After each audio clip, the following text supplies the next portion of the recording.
Isaías 57, eu quero ler com você apenas o versículo de número 15.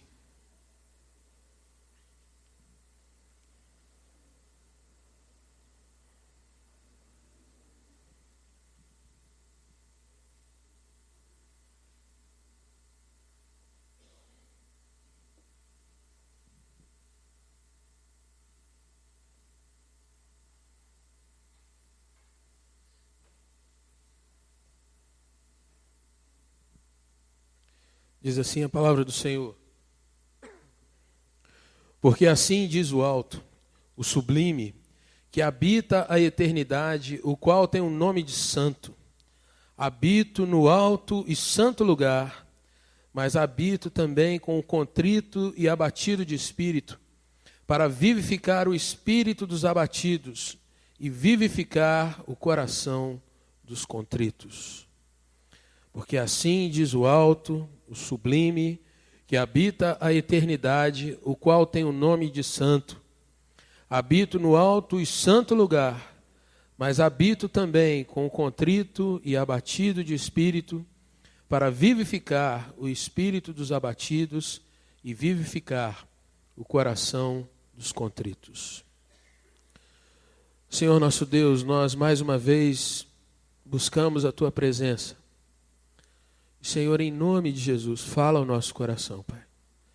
Senhor, até aqui tudo tem sido, ó Deus, de uma forma agradável, abençoada e abençoadora. E, ó Deus, eu creio que o Senhor tem muito mais para cada um de nós. Por isso eu te peço, ó Deus, em nome de Jesus, que seja o Teu Santo Espírito a falar, que seja a Tua palavra ministrada às nossas vidas e que seja o Teu nome glorificado em nome de Jesus. Amém. Irmãos, ontem à noite, nós tivemos uma apresentação dos contadores de história, o ministério da nossa igreja. E, à medida que os irmãos iam falando algumas coisas, a gente conhecia. E foi muito bonito a gente ver que não foi apenas uma apresentação de textos decorados, mas foi, eu creio que, sobretudo, um momento de grandes testemunhos. Porque cada um dos irmãos que estava aqui à frente, na sua vez, na sua oportunidade de manifestar a sua palavra, a sua arte, ele ou ela testemunhava a respeito de algum episódio da sua vida. Alguma coisa que aconteceu com ele ou com ela. E o foco da apresentação era a palavra soberania, mostrando como Deus, de fato, mesmo em momentos que a gente não tem a menor noção do que está acontecendo, Deus está dirigindo todas as coisas, Deus está no controle de todas as coisas. E eu tenho certeza de que quem esteve aqui ontem pôde se identificar e realmente ser muito abençoado com isso. Interessante, irmãos, que foram testemunhos da presença e da ação de Deus. E embora a gente não possa dizer que há um Deus sendo visto ou tocado, literalmente falando, fisicamente, tangivelmente pelos nossos sentidos, por vezes, irmãos, a descrição que a gente ouvia era quase que isso. Quase que Deus, de fato, colocar a sua mão e a gente poder perceber isso. E é interessante que, mesmo que a gente não tenha esse sentido aguçado, o tato, a gente pode perceber através das palavras ministradas aqui, que Deus agiu, Deus interveio, Deus manifestou-se em cada uma das situações que nós ouvimos, simples, outras mais complexas, mas Deus agiu em cada uma delas. Assim é com as nossas vidas, irmãos. Assim é com a minha vida e com a sua vida. Deus está no controle de todas as coisas. Interessante que quando nós olhamos para a nossa doutrina e para aquilo que nós aprendemos, como muitas vezes nós complicamos aquilo que talvez seja simples. E à luz desse texto e um pouco mais alargado em cima desses textos de Isaías, como o primeiro texto que nós lemos na abertura desse culto, eu gostaria de trazer para a minha vida e para a sua vida um pouco daquilo que nós aprendemos sobre o nosso Deus e como esse Deus se manifesta sobre nós. Esse talvez seja um dos textos mais contundentes sobre soberania de Deus, sobre um Deus que ao mesmo tempo é transcendente e é imanente e ao mesmo tempo é conosco. Um Deus que está completamente fora do nosso alcance quando nós pensamos em quem Ele é por si só, e um Deus que ao mesmo tempo está dentro do nosso coração quando nós vemos como Ele age. E um Deus que está ao nosso acesso quando nós percebemos como isso é concretizado. O texto que nós lemos, irmãos, vai falar logo no início sobre a transcendência de Deus. Transcendente é como a gente vê algo que é fora do alcance, algo que não está em nós, está fora de nós. A matemática tem os seus números, como o número R, que é o número transcendente. A ciência traz essa expressão quando não consegue tocar, quando algo está fora da sua linha de controle, de pesquisa, de raciocínio, ou algo que está fora da caixa, como a gente costuma ver em algumas expressões.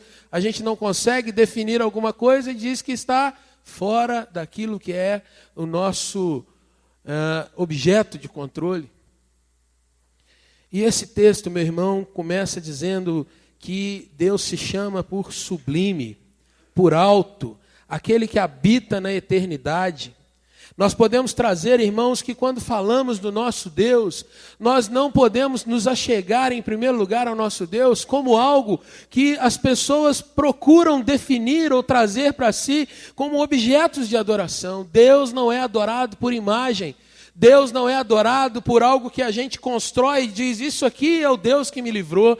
Deus não é adorado por circunstâncias que nós vemos e colocamos como Ele sendo aquele objeto nosso de adoração. Deus jamais pode ser comparado ou até mesmo desenhado, formatado dentro daquilo que é a nossa cabeça limitada. O texto diz que Ele é elevado, exaltado, que Ele, como sublime, é aquele que está no mais alto lugar. O texto nos mostra, irmãos, que Ele traz sobre si o nome de santo, a palavra kadosh, sagrado, separado. Deus não tem igual, Deus não tem espelho, Deus não tem nada que se achegue a Ele. Quando pensamos, irmãos, no nosso Deus como objeto da nossa adoração, nós nos curvamos diante de um ser que é extremamente poderoso. Ele é além de tudo aquilo que eu possa imaginar. Ele é maior do que todas as grandezas que eu puder desenhar e escrever. Deus é além de todas essas coisas. Palavras como eternidade só cabem no nosso linguajar, mas não cabem dentro do nosso coração. Palavras como o inatingível, meu irmão, só cabem no nosso espectro de filmes ou alguma coisa assim, mas quando pensamos naquele que era desde antes de todas as coisas e aquele que será depois de todas as coisas, nós trazemos a realidade que a eternidade é um atributo que eu e você não conhecemos. Só Deus é eterno. Só o nosso Deus, meu irmão, é aquele que pode todas as coisas, e a Bíblia dá o nome para isso, no sentido de ser onipotente. Quando nós começamos a leitura no início desse culto, nós vemos uma série de perguntas, um tanto retóricas, que o profeta faz, trazendo a revelação de Deus, e ele diz, quem que mediu a palmos a terra? Quem que pesou todas as nações na palma das suas mãos? E alguns versículos nos soam, irmãos, até mesmo como que uma espécie de ironia. As nações, 7 bilhões de pessoas, muito mais que 7 bilhões, são como um pingo que cai de um balde, como um nada. Tudo aquilo, irmãos, que o homem considera como grandeza, todo o ouro desse mundo, todas as joias, diamantes de todas as cores, tudo que nós imaginamos que seja o alvo, o objetivo de uma vida, para Deus é nada. O nosso Deus chama as estrelas pelo nome. E enquanto a ciência diz que há bilhões e bilhões, meu irmão, você faz conta de chamar cada uma delas por um nome. Deus as chama. Nós, às vezes, irmãos, pensamos que Deus, Ele tem o nosso tamanho, porque muitas vezes essa é a imagem que colocamos de Senhor. Interessante que eu estou dizendo isso, porque o contexto de Isaías, irmãos, principalmente dos capítulos 40 até os 66, são 26 capítulos numa divisão dupla do livro, né? Nesse pedaço, Isaías vai trazer que naquele tempo as pessoas buscavam trazer o culto a Deus da forma que elas imaginavam. E se você acompanhar esse capítulo, e até mesmo o capítulo anterior um pouquinho, você vai ver que o povo de Israel esqueceu daquele Deus Todo-Poderoso e fazia o que podia para ter algum acesso à religião. Crianças eram sacrificadas debaixo de árvores que eles imaginavam que era Deus. Crianças eram colocadas em penhas ou incrustadas em algumas fendas de rocha e ali sacrificadas para buscar algum favor de um Deus que eles imaginavam que iriam atingir dessa forma. Árvores eram cortadas e artífices eram chamados para fazer alguma coisa imitando a divindade. Mas o Senhor, quando Ele traz esse versículo, Ele mostra que Ele não pode ser igualado, imitado, ou mesmo tentado ser desenhado ou medido por aquilo que é a imaginação humana. Interessante nós pensarmos, irmãos, em algumas coisas para nós quando pensamos nisso. Como nós olhamos para Deus. Quem nos dá o fôlego de vida? Quem, meu irmão, minha irmã, nessa hora está fazendo com que você mantenha se respirando? Por que, de uma hora para outra, nós ouvimos tantas vezes isso, fulano estava tão bem, conversávamos e, de repente, pum. Quem mantém essas coisas? Quem faz que, de uma hora para outra, onde não havia vida, uma criança comece a chorar? Quem faz que esse milagre da vida aconteça? A ciência pode explicar o como, processos e mais processos, mas ela jamais pode prever, por exemplo, isso. Nós aqui, eu em pé, e de repente eu posso cair aqui embaixo. Quem faz isso? Nosso Deus, meu irmão, Ele é aquele que controla todas as coisas. O nosso Deus é o Senhor desse universo.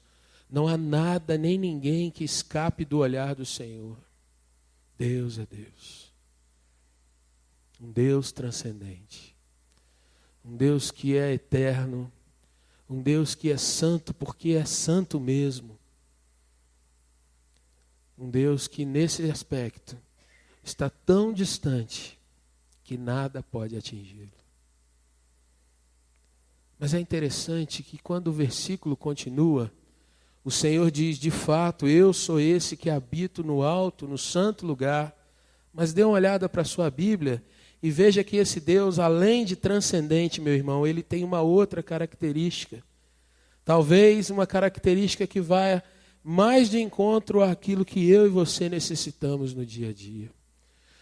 O nosso Deus também é imanente, ou seja, ele tem a característica que é exatamente o oposto daquela primeira. Um Deus que está na sua santidade, na sua eternidade, que tem todo o poder, mas ele, habitando no alto e santo lugar, também habita com o contrito e abatido de espírito. Sabe, meu irmão, quando você pensa em o que é ser contrito, pensa em algo que foi moído. Uma pedra que, com o impacto das ondas, por exemplo, vai se desfazendo. Quando você pensar em que é algo contrito, pense em algo que foi esmagado, que foi pisado, que foi quebrantado. Quando você pensar nessa expressão abatido, pense em alguém que está humilde, humilhado, que está cabisbaixo, que está olhando para baixo e pensando, eu estou me afundando cada vez mais. Ou olhando para as nossas situações, meu irmão, Pense em alguém que diante dos problemas, diante das dificuldades, se vê completamente impotente para mudar as coisas. Alguém que diz, como eu gostaria de ver a minha saúde sendo mudada, e sabe que não tem esse poder. Ouviu algum diagnóstico que diz, é terrível. Tudo que eu posso fazer agora é orar. Eu acho interessante, irmãos, porque muitas vezes nós ouvimos o mesmo, ou pelo menos um testemunho muito parecido. As pessoas procuram profissionais de saúde e às vezes ouvem aquela situação dizendo, olha, essa sua situação não há como reverter. E é interessante que alguns dessa área de saúde dizem, se você tem uma fé, se você tem uma religião, é a hora de você apelar para isso. Outras vezes é a própria pessoa que já se antecipa e diz isso para o médico, para o psicólogo, para o psiquiatra. E muitas vezes, irmãos, o testemunho continua dizendo, eu entrei dentro do meu quarto, ou eu fui para uma igreja e ali me derramei, me joguei aos pés do Senhor. Ali eu estava contrito. Ali eu estava humilhado. Ali eu me sentia como barro, dizendo para o oleiro, amassa e faz de novo, porque eu não tenho condição de continuar. Deus diz que embora Ele seja todo-poderoso, embora Ele seja aquele que está no alto e sublime lugar, Deus não diz que vem nessa hora não, meu irmão. Deus diz que habita continuamente no nosso meio. Ele mora no coração. Ele está não só naquele momento em que você está no bagaço, no final, na capa, como dizem por aí, mas Deus está todos os dias com aquele que se humilha na sua presença. Deus está continuamente com aquele que se diz, Senhor, eu sei como as coisas funcionam, mas eu sei que eu não tenho esse poder. Eu sei, Deus, qual é a regra da situação, mas eu não tenho condição de mudar isso por mim mesmo. Mas a tua palavra diz, Senhor, que se nós formos até o oleiro, Ele vai nos fazer de novo. Deus mora com esse cidadão, Deus mora com essa cidadã, Deus habita nesse coração, Deus habita nessa alma, porque é uma alma que continuamente se coloca na presença de Deus como dependente. É interessante nós olharmos, irmãos, que o fato de Deus estar continuamente com esse, não faz com que essa pessoa se engrandeça. Pelo contrário. Cada vez mais é mais dependente. Cada vez mais essa pessoa vai dizendo o quê? Quanto mais Deus controlar, melhor. Quanto mais Deus fizer que eu ande, melhor. Porque vai experimentando, irmãos, que as palavras da nossa Bíblia são a realidade mais plena. Entrega o teu caminho ao Senhor, confia nele e o mais Ele fará.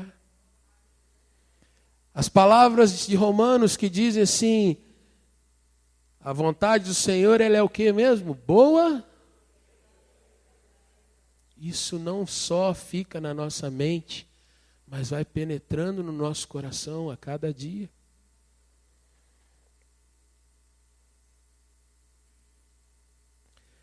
O Senhor que é transcendente e é imanente.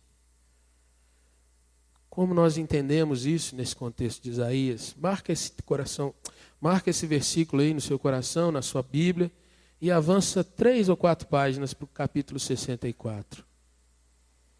Eu disse para os irmãos que Isaías de 40 a 66, ele vai trazer muito dessa questão de que o povo de Israel estava distante do Senhor. Isaías vai anunciar para aquele povo, irmãos, que viria um castigo de Deus sobre eles. E o castigo era exatamente eles serem conquistados pelos babilônios. Mas é interessante que quando um capítulo avança, você vê que Deus anuncia o pecado e anuncia que há redenção para aqueles que são o remanescente fiel. Deus anuncia que vem uma destruição, porque o inimigo viria sobre eles, mas ele anuncia também que aqueles que andam em fidelidade seriam guardados, seriam trabalhados, não seriam livrados de sofrer, porque veriam muitos dos seus próximos sofrendo, mas eles veriam a guarda e o cuidado de Deus sobre eles. E quando eu penso, irmãos, em Deus estar perto, Deus está muito próximo, o capítulo 64 traz uma palavra que eu amo muito. Capítulo 64, a partir do versículo 4, nós vemos um povo orando, chamando, clamando, um profeta dizendo ao Senhor. A partir do versículo 4 diz assim: porque desde a antiguidade não se ouviu, nem com o ouvido se percebeu, nem com os olhos se viu Deus além de ti, que faz o quê, meu irmão?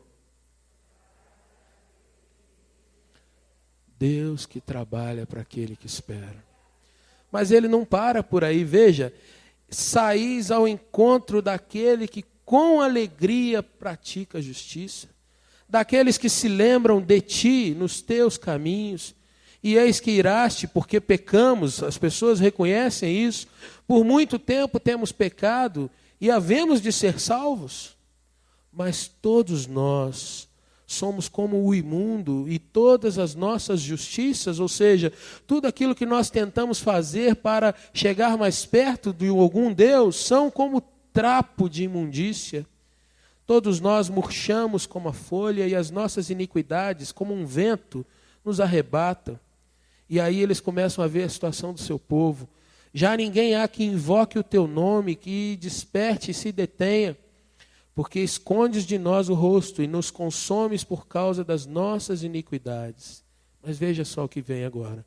Mas agora, ó Senhor, Tu és nosso Pai, nós somos o barro e Tu o nosso oleiro, e todos nós, obra das Tuas mãos. Não te enfureças tanto, ó Senhor, nem perpetuamente te lembres da nossa iniquidade. Olha, pois, nós te pedimos, todos nós somos o teu povo. Meu irmão, Deus não está distante de nós. Deus não está longe de nós. Interessante que quando nós comparamos Deus, nós vemos que o Senhor é todo-poderoso e nenhum santo, nenhum tipo de potestade, nenhum príncipe que seja da hierarquia angelical, nada se compara ao Senhor. Mas é interessante que também, quando nós olhamos para a nossa pequenez, nós imaginamos que um Deus tão grande, pode se fazer caber dentro do nosso coração. Que Deus é esse?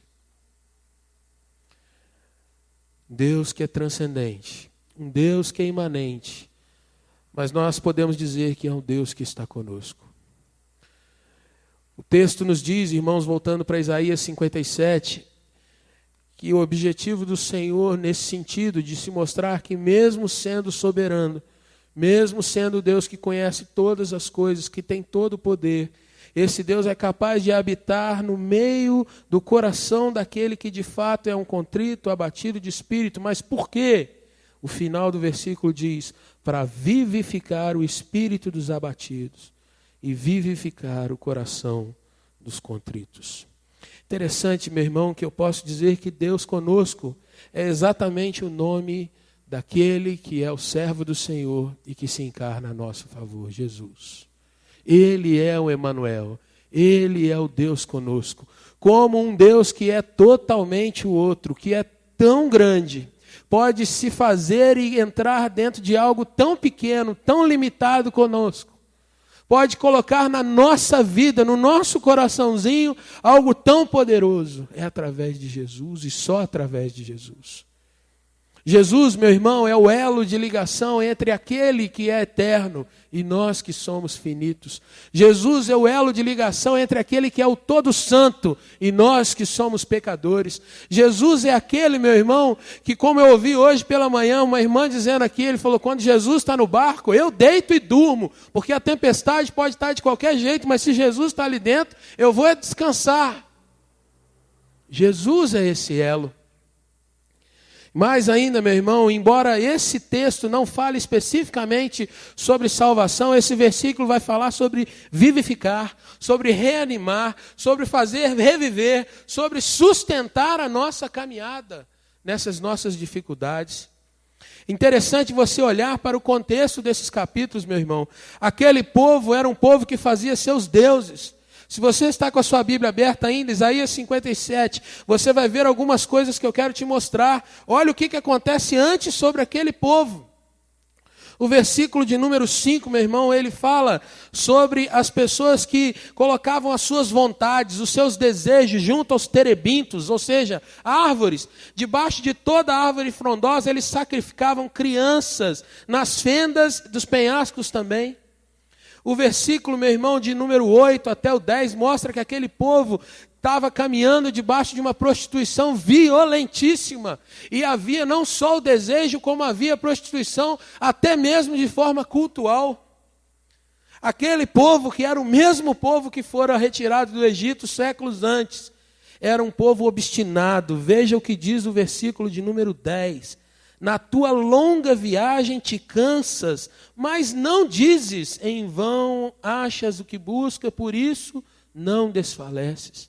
Meu irmão, o povo mesmo cansado, mesmo sofrendo, mesmo apanhando, não se voltava para o Senhor. Quando há a sentença do profeta para esse povo, no seu geral, veja o que diz os versículos 12 e 13. Aquele povo buscava com a sua própria justiça. 12. Eu publicarei essa justiça tua. E quanto às tuas obras, elas não te aproveitarão. E aí vem a sentença do Senhor. Quando clamares a tua coleção de ídolos, que te livre. Levá-los ao vento, um assopro os arrebatará todos. Mas o que confia em mim, herdará a terra e possuirá o meu santo monte. Meus irmãos, nós não podemos nos enganar quando nós observamos que nós vemos coisas muito tristes acontecendo. Assim eram os dias de Isaías, assim são os nossos dias. Quando olhamos para o que acontece dentro desse nosso país, não fica difícil você perceber como são as coisas. E não fica difícil você ver que as coisas têm consequências. Mas quando nós olhamos, meu irmão, para a questão de Deus estar conosco e sermos vivificados, porque é o que ele vai dizer 2 versículos depois, nós vamos olhar para aquilo que Jesus fez por nós. Aonde nós vemos Jesus nesse capítulo? Como eu disse para os irmãos, esse é um bloco grande de capítulos. E por 4 vezes nós vemos o hino ou a canção do servo do Senhor nesse bloco de Isaías.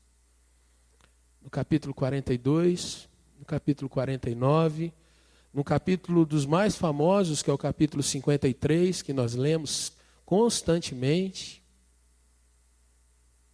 E no capítulo 53, no versículo 1, quando ele vai falar de Jesus, há uma pergunta muito, muito inquietante. Diz, quem creu na nossa pregação? Quem creu quando anunciamos que Deus enviaria o seu servo?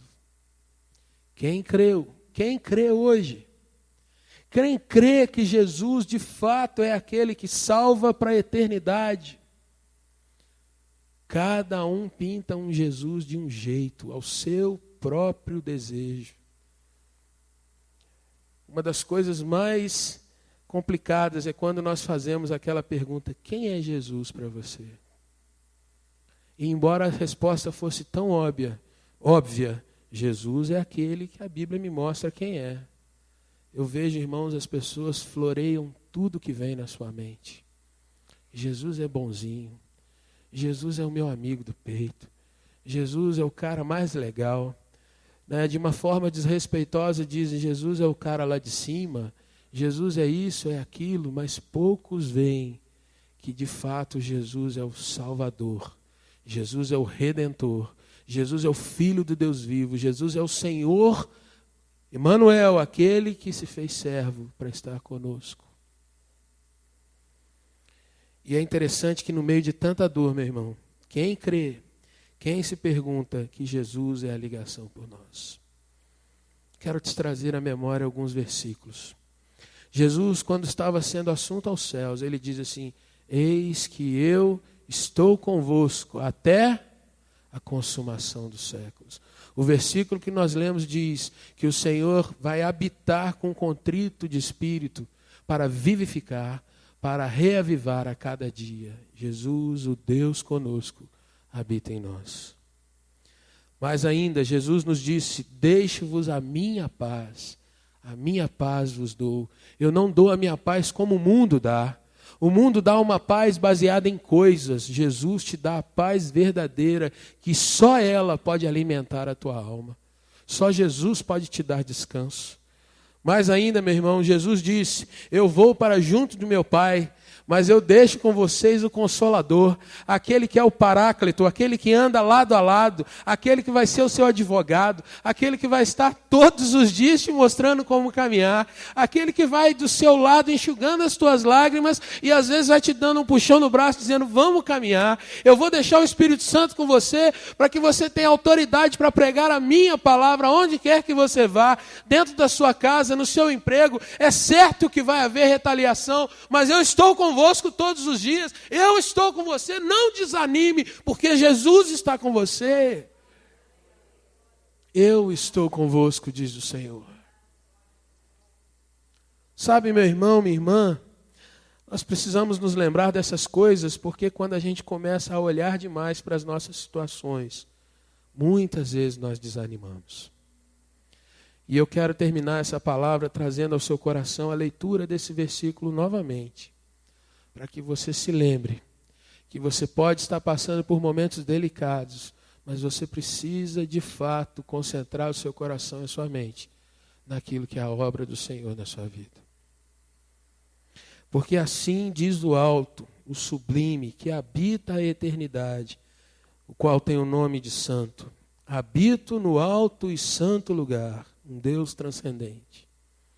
Mas habito também com o contrito e abatido de espírito, um Deus imanente, para vivificar o espírito dos abatidos e vivificar o coração dos contritos, o Deus conosco.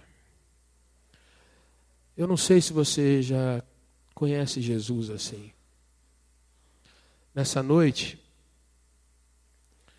quando eu pensava e orava ao Senhor pedindo uma palavra para trazer à igreja, uma coisa que vem sempre nesses últimos meses ao meu coração, é de fato aquela pergunta: o que diferencia situações como nós vimos ontem, falando sobre a soberania de Deus?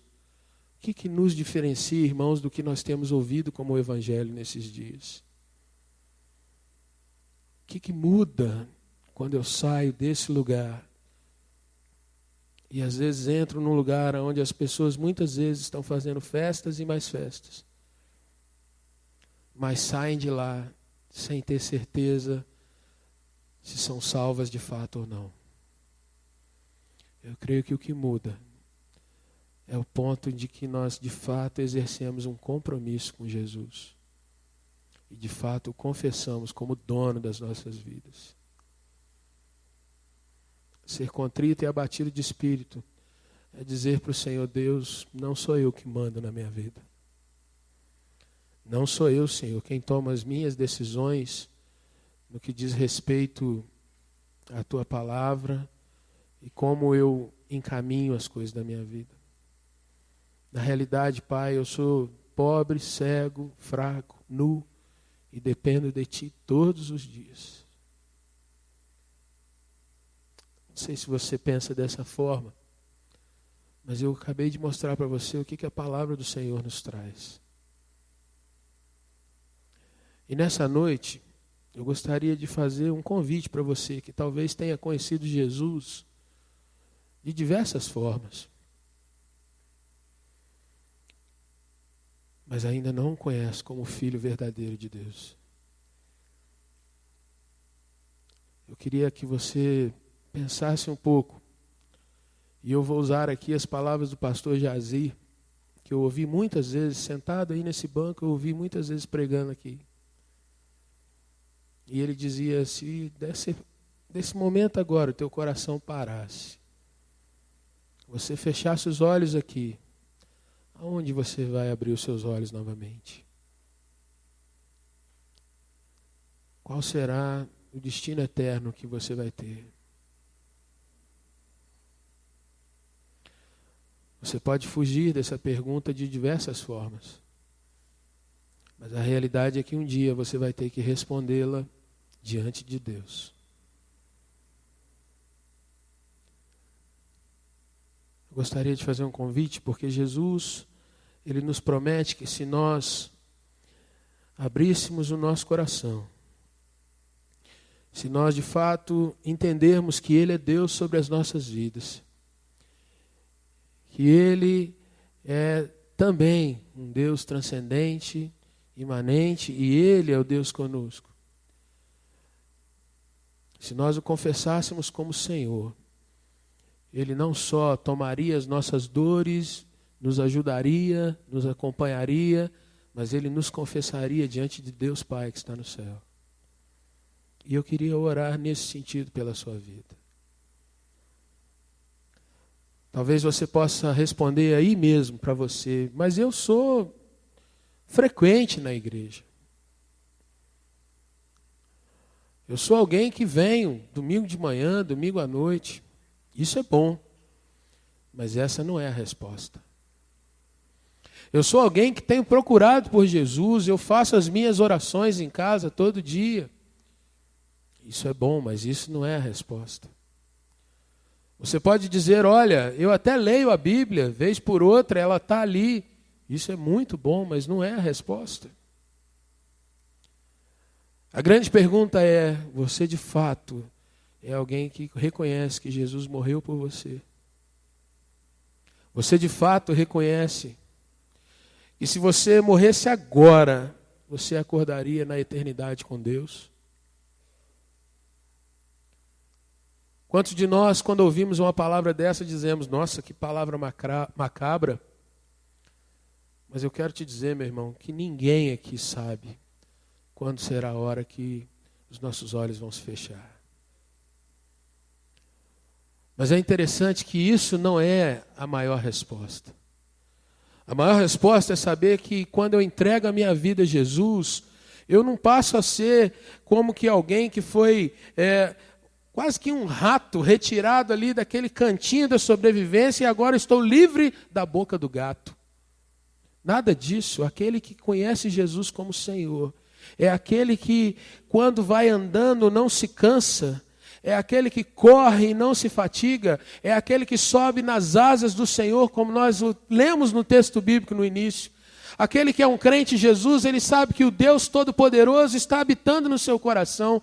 E ele anda sem medo, sem todo tipo de amedrontamento que nós vemos nessa vida, porque ele sabe que o maior problema, que é a sua própria vida, está resolvido. Ele anda sem medo porque a cada dia, quando está andando na presença do Senhor, ele sabe que Deus, no momento certo, vai responder às suas orações. Ele sabe, meu irmão, que enquanto esse mundo caminha debaixo do medo, quem anda conquistado por Jesus, anda altaneiramente, porque o Senhor luta suas batalhas e vence cada uma delas por eles. Salvo, todos os dias andando cuidado por Deus, sendo vivificado e renovado por Deus.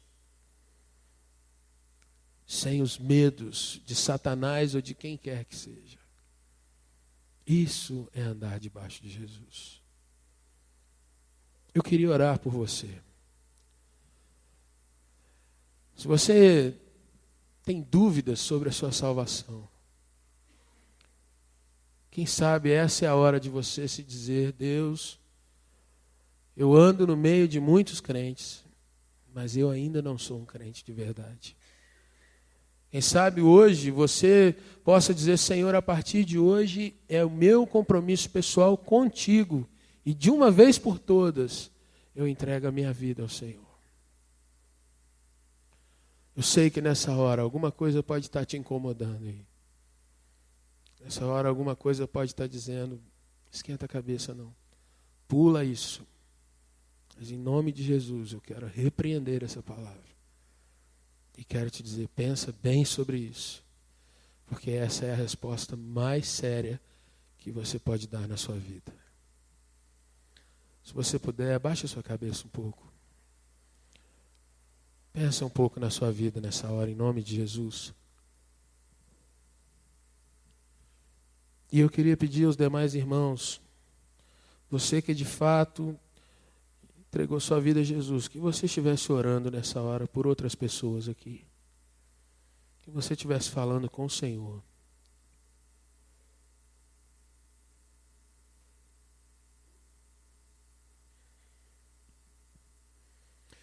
Senhor nosso Deus e nosso Pai, louvado seja o teu nome, Senhor Deus, porque a tua palavra é viva.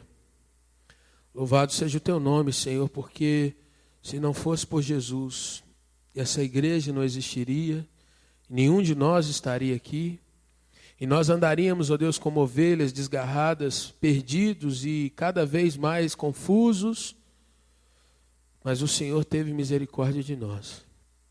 Um dia o Senhor nos alcançou, Pai, e experimentar o teu amor a cada dia, a tua direção, o teu toque, o teu cuidado. É a maior bênção que nós temos em toda a nossa caminhada, Pai. Senhor, nessa noite, nós podemos aprender um pouco, Deus, do que é andar com um Deus que é tão grande, mas que ao mesmo tempo, Deus, pode caber dentro do nosso coração. Nessa noite nós aprendemos, Jesus, que se não fosse pelo Senhor, nós jamais poderíamos ter algum contato com Deus.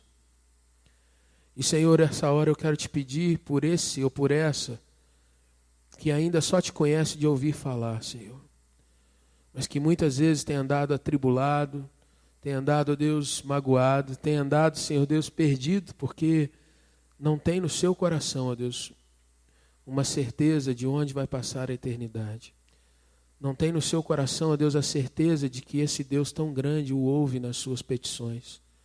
Não tem a certeza, Pai, do que vai acontecer com ele. E eu te peço nessa hora, Senhor, que o Senhor tome essa vida nas tuas mãos. Que o Senhor, que é Deus, que é todo-poderoso, esteja nessa hora, Santo Espírito, abraçando esse coração, Pai. E fazendo com que essa vida, Pai, possa realmente se colocar no teu altar. E possa dizer, Senhor, entra na minha vida a partir de hoje. Possa te dizer, Senhor, a minha vida eu entrego diante de Ti e passo a confiar em Ti. Pai, em nome de Jesus, que seja realmente o início de um tempo de intimidade com o Senhor. Mesmo, ó Deus, com os primeiros tateamentos, com as primeiras dificuldades, mas que seja uma caminhada que nunca mais vai voltar atrás, Pai. Eu oro, Deus, agradecido, porque eu sei que essa não é uma decisão que eu tomo por ninguém. Essa é uma decisão que eu tomei um dia por mim e que cada um de nós toma por si próprio. Muito obrigado por isso, Jesus. Abençoa essas vidas, ó Pai. Não permita que Satanás jogue confusão nessas coisas. Não permita, Senhor, que o inimigo das nossas almas venha roubar esse prazer e essa decisão no Senhor. E que a partir de hoje, Pai, quando nós dizemos sim ao Senhor, o Senhor realmente molde os nossos caminhos, molde as nossas vidas para a honra e glória do Senhor e para nosso benefício, para a nossa felicidade, para a nossa alegria, para o nosso gozo, para a nossa caminhada de vida com o Senhor, Pai. E eu te louvo por esse que agora nós podemos dizer que é um irmão em Cristo Jesus. Por essa que agora nós podemos dizer que é um irmão em Cristo Jesus. E que o Senhor vá fazendo a tua obra, em nome desse Jesus maravilhoso. Amém, Senhor Deus. Glória a